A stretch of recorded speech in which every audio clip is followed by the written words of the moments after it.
सत्ता बदलल्या मात्र त्यानुसार स्वतःची जागा आणि पोस्ट अधिकार एखाद्या अधिकाऱ्यानं कायम ठेवले असं फार क्वचित वेळा घडलेलं आहे। राधेश्याम मोपलवार ह्या अशा एक्सेप्शनल अधिकाऱ्यांपैकी एक आहेत। माजी सनदी अधिकारी राधेश्याम मोपलवार यांनी 26 वर्षांच्या सेवेत 3000 कोटी रुपये कमवल्याचा गंभीर आरोप रोहित पवार यांनी केलाय। मोपलवार यांच्या बायका आणि मुलींच्या नावे शेकडो कोटींच्या मालमत्ता असल्याचा दावाही रोहित पवार करतात। रोहित पवारांनी मोपलवारांवर आरोप केला असला तरी त्यांचा निशाणा मात्र अन्य कोणावर असल्याची चर्चा सुरू झाली आहे। समृद्धी महामार्गाचं काम पूर्णत्वास नेणारे MMRDCचे निवृत्त MD आणि मुख्यमंत्री एकनाथ शिंदे यांच्या वॉर रूमचे माजी प्रमुख राधेश्याम मोपलवार यांच्यावर गंभीर आरोप करण्यात आलेत। शरद पवारांच्या राष्ट्रवादीचे आमदार रोहित पवार यांनी मोपलवार यांनी त्यांच्या 26 वर्षांच्या कारकिर्दीत 3000 कोटींची मालमत्ता जमा केल्याचा आरोप केलाय। राधेश्याम मोपलवार देशातील श्रीमंत माजी सनदी अधिकारी। मोपलवार यांच्याकडे 3000 कोटींची मालमत्ता असल्याचा दावा। पंतप्रधान नरेंद्र मोदींनी मोपलवार यांच्यावर कारवाईचे आदेश दिले होते।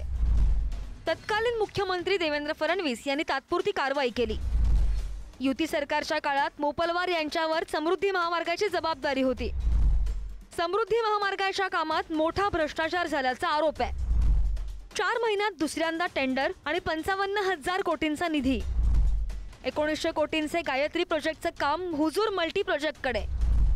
हुजूर मल्टी प्रोजेक्ट कंपनीमध्ये 23 लाख समभाग मोपलवार कुटुंबाकडे। मोपलवार यांच्या एका बायकोकडे 150 कोटी तर दुसरीकडे 300 कोटींची संपत्ती। एका मुलीकडे 500 तर दुसऱ्या मुलीकडे 350 कोटी रुपये मालमत्ता। भाऊ सदानंद मोपलवार यांच्याकडे 200 कोटींची संपत्ती। मोपलवार निवृत्त होण्या अगोदर त्यांना अनेकदा मुदतवाढ देण्यात आली। इतकंच नाही तर निवृत्तीनंतर मुख्यमंत्री एकनाथ शिंदे यांनी त्यांच्याकडे वॉर रूमची जबाबदारी सोपवल्याचं सुद्धा रोहित पवार म्हणाले। एक असा अधिकारी जो आज देशातला सगळ्यात श्रीमंत अधिकारी मानलं जातं। प्रधानमंत्री साहेबांनी स्वतः या अधिकाऱ्यावर कारवाई करा असं सांगितलं असताना सुद्धा फार मोठी जबाबदारी दिली। त्याच्याच बरोबर शिंदे साहेबांनी सुद्धा त्यांची जी खास वॉर रूम आहे ते अधिकारी रिटायर होऊन सुद्धा त्यांना एक्सटेन्शन देऊन त्या वॉर रूमचे ते प्रमुख त्या ठिकाणी बनले। एक अधिकारी कोणालाही न घाबरता त्या ठिकाणी स्वतःची मालमत्ता करतो। अधिकारी एवढी मोठी मालमत्ता करत असेल, 26 वर्षाचा त्यांचा तो सरकारमध्ये काम करण्याचा कार्यकाळ, याच्यामध्ये 3000 कोटी रुपये जर कमवत असेल तर मला असं वाटतं अडाणी आणि अंबानींना सुद्धा या अधिकाऱ्याला त्या ठिकाणी मागे टाकलेलं आहे।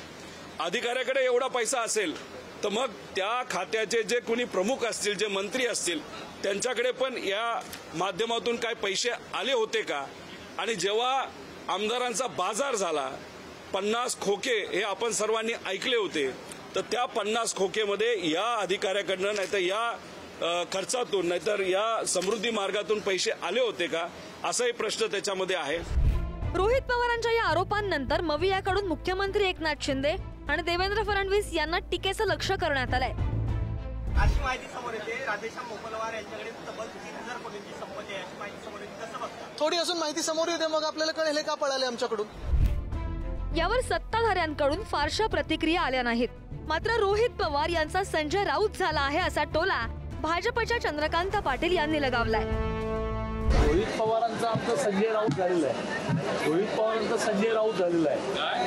रोहित पवारांचा संजय राऊत मुलांना पण काही बोललंच पाहिजे। मुलांना पण 5000 कोटी रुपये द्या की मुलांबरोबर तेच म्हणायला आलोय, फंड असते आता तो पटकन मांडून देण्याचं उत्तर मिळणार आहे। नाही देत आहे का? कुणावर केव्हाही कधीही काही आरोप करायचे आणि आरोपही कुठले बिनबुडाचे करायचे असा त्यांचा स्वभाव झालेला आहे। ठीक आहे, एखाद्या अधिकाऱ्यांवर आरोप करणे काही या सभागृहामध्ये नवीन गोष्ट नाहीये, परंतु जे आरोप आपण करतो ते आरोप सिद्ध करण्याची सुद्धा ताकद आपल्यामध्ये असणं गरजेचं आहे।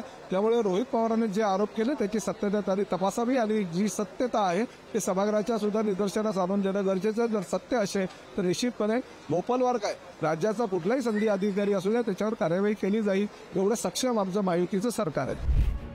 लोकसभा निवडणुकीच्या आधी राधेश्याम मोपलवार तिकीट वाटपावेळी चर्चेत आले होते। निवडणुकीच्या तोंडावर त्यांनी वॉर रूमच्या प्रमुख पदाचा राजीनामा दिला आणि त्यानंतर त्यांना हिंगोली किंवा नांदेडमधून रिंगणात उतरवणार अशी चर्चा सुद्धा सुरू झाली होती। 1982 बॅचचे भारतीय महसूल विभागाचे अधिकारी. राधेश्याम मोपलवार हे 1995 साली IAS झाले. मोपलवार यांची प्रशासकीय वर्तुळात वादग्रस्त अधिकारी ओळख आहे. सेवानिवृत्तीच्या वेळी मोपलवार यांना 7 वेळा मुदतवाढ मिळाली. समृद्धी महामार्गाच्या प्रकल्पामध्ये त्यांची महत्त्वाची भूमिका आहे. ऑडिओ क्लिप व्हायरल झाली आणि विधिमंडळामध्ये गदारोळ झाला. सत्तेत कुणीही असलं तरी मोपलवारांना क्रीम पोस्टिंग मिळाल्याचं पाहायला मिळालं. रोहित पवार यांच्या आरोपांनंतर मोपलवार यांच्याकडून अद्याप प्रतिक्रिया आलेली नाहीये. मुख्यमंत्री एकनाथ शिंदे आणि उपमुख्यमंत्री देवेंद्र फडणवीस आता या आरोपांना काय उत्तर देणार हे सुद्धा पाहावं लागणार आहे. मात्र या निमित्तानं राधेश्याम मोपलवार हे पुन्हा चर्चेत आलेत. पण रोहित पवारांना मोपलवारांवर निशाणा साधून दुसऱ्यावरच राजकीय वार करायचा असल्याची चर्चा राजकीय वर्तुळात आहे. ब्युरो रिपोर्ट, पुढारी न्यूज, मुंबई.